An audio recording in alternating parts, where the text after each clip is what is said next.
Hello and welcome to my YouTube channel, Doctor with PD. I'm Andrew Dean and this is my channel where I talk about what it is like to have Parkinson's disease and be a doctor.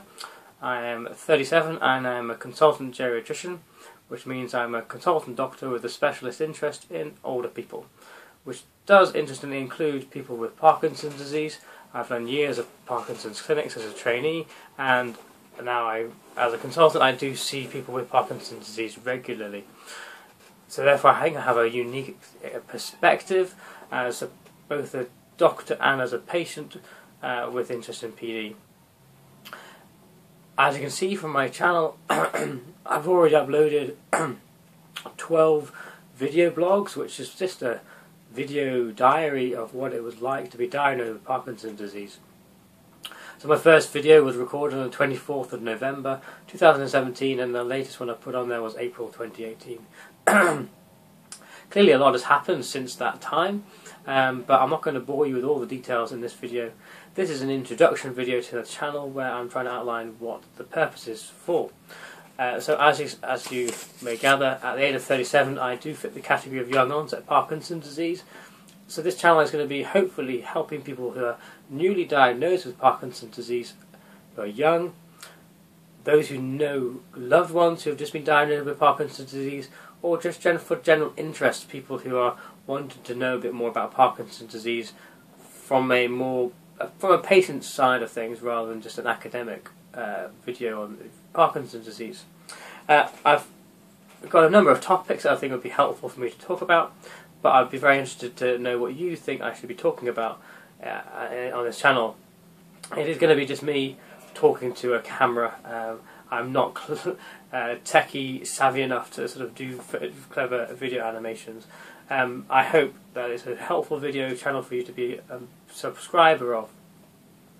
One of the things that I would be very keen to know is what topics you want me to cover. I've got a list of topics that I will go through, but I would really want to respond to what you think I should be talking about. So things that I'm going to talk about is what is it like to be diagnosed with Parkinson's disease at the age of 36? How does Parkinson's affect my work? How does it affect my handwriting? How does it affect my driving? My sense of smell has gone, and how does it therefore affect my taste? Critical illness cover is a topic that I don't think really gets discussed, but I thought would be helpful for me to talk about because it was so helpful for me to have.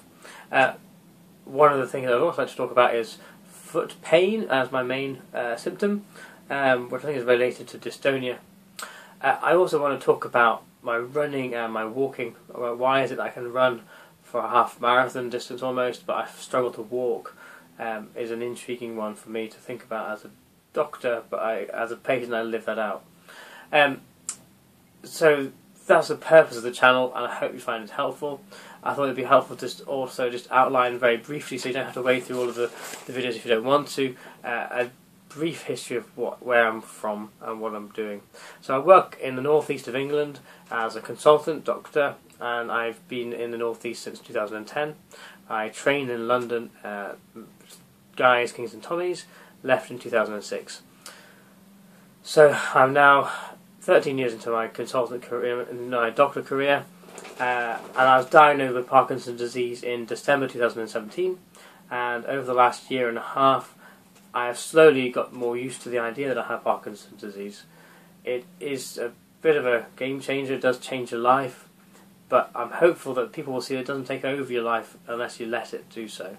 One of the key features of Parkinson's disease treatments is combining your medications with the exercise, and I can't emphasize that enough.